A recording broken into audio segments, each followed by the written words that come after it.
Hello everyone, welcome to textbook super coaching for bank exams. कैसे आप सब लोग?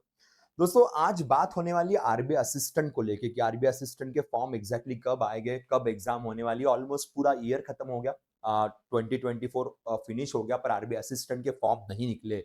अब सीन क्या है कि आरबीआई असिस्टेंट के फॉर्म पहले हर साल आते नहीं थे। बेसिकली एक एक साल के गैप से ही पहले फॉर्म आते थे, पर लास्ट कुछ सालों में हमने देखा कि बैक टू बैक हमें एग्जाम देखने को मिली। जैसे 2022 में भी एग्जाम हुई, 2023 के अंदर भी एग्जाम हुई। सो एवरीवन वाज एक्सपेक्टिंग कि 2024 के अंदर भी एग्जाम होगी।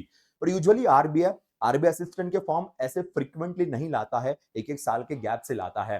तो थोड़ी सी रियलिटी से लोग कई बार दूर भागे और उस चक्कर में ये असिस्टेंट का एग्जाम कब होगा ये सब चलते रहा था। अब एक थोड़ा सा अपडेट है, उस अपडेट के ऊपर बात कर लेते कि एग्जैक्टली एग्जाम कब होने वाली है। अगर नेक्स्ट ईयर हो रही तो कब हो सकती है, ये एक प्रोबेबिलिटी वाला पॉइंट आज हम डिस्कस करेंगे। बट बिफोर दैट, जिन्होंने अभी तक हमारे इस चैनल को सब्सक्राइब नहीं किया तो एक बार जरूर सब्सक्राइब कर दीजिएगा। तो मैं आपको कुछ नोटिफिकेशन दिखाता हूं जिसके थ्रू हमें थोड़ी बहुत आइडिया आ सकती है कि एग्जाम्स कब हो सकती है। जैसे लास्ट टाइम 2023 की अगर हम बात करें तो 2023 का जो एग्जाम है वो सबको पता है कि वो एग्जाम हुआ था मंथ ऑफ सितंबर के अंदर। ये एग्जाम कंडक्ट किया गया था। सो सितंबर के टाइम पे ये 2023 के एग्जाम्स थे। सो अक्टूबर में नोटिफिकेशन था, सितंबर के अंदर एग्जाम था। पर उसके पहले की अगर हम बात करें, सो विल टॉक अबाउट 2021। सो 2021 में, जस्ट वन सेक जी हाँ, 2021 की अगर बात की, 2021 की जो एग्जाम थी वो 2022 में हुई थी। ये अच्छे से याद रखेगा। ये नॉर्मली आरबीआई का पैटर्न होता है कि जिस साल का एग्जाम है वो नेक्स्ट ईयर के स्टार्टिंग में आपको एग्जाम देखने को मिलता है। सो 2021 यहाँ पे लिखा भी था, ये आरबीआई की वेबसाइट ही है। तो यहाँ पे recruitment for post of assistant 2020 और 950 पोस्ट है 2021 में। पर एग्जाम जो है वो 2022 के फेब में इसके फॉर्म्स निकले थे, फॉर्म्स की शुरुआत हुई थी। और जो ऑनलाइन प्रिलिमिनरी एग्जाम है वो हुई थी मार्च में, कि मार्च में एग्जाम कंडक्ट किया गया था प्रिलिमिनरी, और उसके बाद मई में उसका मेंस एग्जाम हुआ था। तो यही यूजुअली पैटर्न होता है।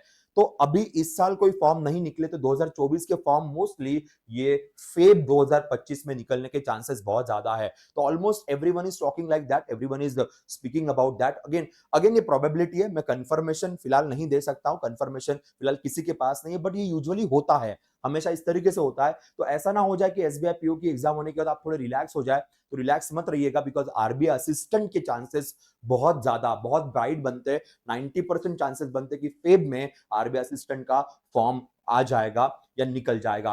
और ये होता है यूजुअली, आरबीआई इसी तरीके से अपनी एग्जाम्स कंडक्ट करती है। तो आरबीआई असिस्टेंट की जैसी प्रोसेस पूरी होती है, तुरंत आरबीआई ग्रेड बी की भी एग्जाम्स आ जाती है। तो यही पैटर्न यूजुअली आरबीआई फॉलो करता है। लास्ट टाइम थोड़ा सा चेंजेस हुए थे बिकॉज इलेक्शंस आने वाले थे, उसके पहले कुछ रिक्वायरमेंट होगी तो उसके लिए उन्होंने फॉर्म निकाल दिए। एनीवेज इनका कोई फिक्स टाइम टेबल तो होता नहीं है, इसीलिए अप्स एंड डाउन्स हो सकते हैं। पर ये जैसे पहले जिस तरीके से एग्जाम होती थी उसी पैटर्न को अगर हम अंडरस्टैंड करते हैं तो इस तरीके से होगा। तो चांसेस है, प्रोबेबिलिटी है कि शायद 2025 के फेब में या फेब के पहले भी शायद नोटिफिकेशन आ सकता है। पर हाँ, next year notification for sure आएगा, ये तो गारंटीड है कि नोटिफिकेशन नेक्स्ट ईयर जरूर आने वाला है। तो बी रेडी फॉर दैट। बड़ी अच्छी पोस्ट है, बड़ी अच्छी आरबीआई असिस्टेंट की पोस्ट है, और आरबीआई में काम करने को मिल रहा है तो और क्या चाहिए। तो थोड़ा सा फोकस अच्छे से रखिएगा। थोड़ा सा एक बार पेपर पैटर्न डिस्कस कर लेते हैं जिनको नहीं पता होगा। तो आरबीआई असिस्टेंट की एग्जाम नॉर्मली 3 फेज में होती है। प्री होता है, मेंस होता है, और फिर लैंग्वेज प्रोफिशिएंसी टेस्ट होती है। एनीवेज किसी भी क्लरिकल लेवल की पोस्ट पे लैंग्वेज प्रोफिशिएंसी टेस्ट होती है, बिकॉज जब आप आरबीआई असिस्टेंट का फॉर्म फिल करोगे तो आपको स्टेट वाइज फॉर्म फिल करना पड़ेगा, रीजन वाइज फॉर्म फिल करना पड़ेगा। सपोज मुंबई रीजन से फॉर्म फिल कर रहे हो तो मराठी आपको आनी चाहिए, कोंकणी आपको आनी चाहिए। अगर आप दिल्ली रीजन से फॉर्म फिल कर रहे हो तो ऑब्वियसली हिंदी की रिक्वायरमेंट होगी। इसलिए लैंग्वेज प्रोफिशिएंसी टेस्ट भी होती है, और इनकी टेस्ट बहुत सीरियस होती है।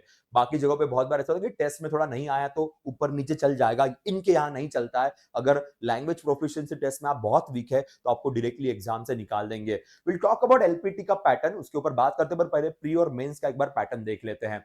अगर हम प्री की बात करते हैं आरबीआई असिस्टेंट के, सो 3 सब्जेक्ट है जैसे नॉर्मल बैंकिंग एग्जाम के अंदर होते हैं, English, numerical ability, reasoning ability.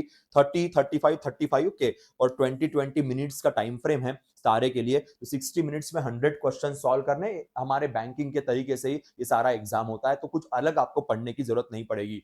Mains में भी सेम ही है, बस यहाँ पे कंप्यूटर नॉलेज और जनरल अवेयरनेस ऐड हो जाएगा और यहाँ पे 40-40 क्वेश्चंस यहाँ पे रहेंगे। सो 40 क्वेश्चंस 40 मार्क्स एंड 30-30 बस कंप्यूटर को 20 मिनट्स और जीए को 25 मिनट्स आपको मिल जाएंगे। तो 200 मार्क का ये पूरा पेपर होगा, 135 मिनट्स का पेपर होता है। तो इस तरीके से नॉर्मली पेपर पैटर्न होता है आरबीआई असिस्टेंट का। जैसे हम बैंकिंग एग्जाम के लिए प्रिपेयर कर रहे हैं, आईबीपीएस, एसबीआई या आरआरबी, बस उसी तरीके से आपको प्रिपरेशन करनी है। लेवल जो होगा एग्जाम का वो आप समझ लीजिए कि आईबीपीएस, पीओ, एसबीआई क्लर्क के मीडिएशन, एसबीआई पीओ का लेवल थोड़ा हाई होता है, उससे कम ही लेवल का एग्जाम रहेगा। कि थोड़ा सा आईबीपीएस, पीओ या फिर हम क्लरिकल, एसबीआई क्लरिकल लेवल की बात करें तो उसके बीच वाला आपको एक थोड़ा पैटर्न मिलेगा।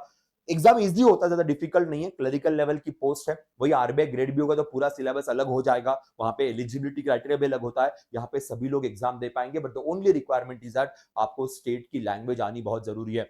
तो लैंग्वेज प्रोफिशिएंसी टेस्ट होती है। लैंग्वेज प्रोफिशिएंसी टेस्ट में बेसिकली जिस स्टेट से आपने, जिस कंसर्न स्टेट से आपने फॉर्म फिल किया है, उस कंसर्न स्टेट का लैंग्वेज आपको आना चाहिए। तो फॉर्म में लिखा होता है कि स्टेट की कौन सी लैंग्वेज की रिक्वायरमेंट है। अगर सपोज उसी लैंग्वेज में आपका एजुकेशन हुआ है, तो फॉर एग्जांपल आपका एजुकेशन उसी लैंग्वेज में हुआ है, तो एलपीटी का टेंशन आपको नहीं रहेगा। पर अगर नहीं हुआ है तो आपको फिर रीडिंग करनी पड़ेगी। बेसिकली न्यूज़पेपर का आर्टिकल रीड करने के लिए कहेंगे, कुछ बातें आपसे की जाएगी, कुछ आपको लिखने के लिए कहा जाएगा। तो एक, अगर suppose you are not proficient in the official and the local language of the state, आपको डिस्क्वालीफाई किया जाएगा। फिर भले आपकी प्री निकल गई, मेंस निकल गई, आपको मेंस में बहुत अच्छे मार्क्स मिले, कोई फर्क नहीं पड़ता, आपको डिस्क्वालीफाई किया जाएगा। सो एलपीटी बहुत जरूरी है। तो इसलिए जब आप फॉर्म फिल करते हो तो सोच समझ के फॉर्म फिल कीजिएगा कि किस स्टेट से आप फॉर्म फिल कर रहे हो। कई बार क्या होता है, स्टूडेंट सिर्फ वैकेंसी देख के फॉर्म फिल कर देता है। Suppose for example someone is from the north India, और वो अगर सपोज कोई यूपी से और उसने अगर तमिलनाडु से फॉर्म फिल कर दिया, तो यार अब तमिल लैंग्वेज तो आनी चाहिए ना, सही तरीके से बात करनी आनी चाहिए, क्योंकि लैंग्वेज प्रोफिशिएंसी टेस्ट होगी। और आप फिर, कुछ लोग इतने ओवर कॉन्फिडेंट होते हैं, ये सोचते हैं कि हम सीख लेंगे 1 महीने में, 15 दिन में, मेंस तो निकल जाने दो, बाद में देख लेंगे। नहीं होता है, फ्रस्ट्रेशन बढ़ जाता है। तो थोड़ा सा लैंग्वेज देख लीजिएगा। कुछ लैंग्वेजेस होती है जो आप जल्दी सीख सकते हो, जैसे हिंदी से मराठी अंडरस्टैंड करना थोड़ा इजी हो जाता है। तो वो एक एक प्रोबेबिलिटी हो जाती है कि हाँ, वहां पे आप मैनेज कर पाओगे, पर उसके लिए भी आपको थोड़ा सा प्रॉपर अंडरस्टैंडिंग।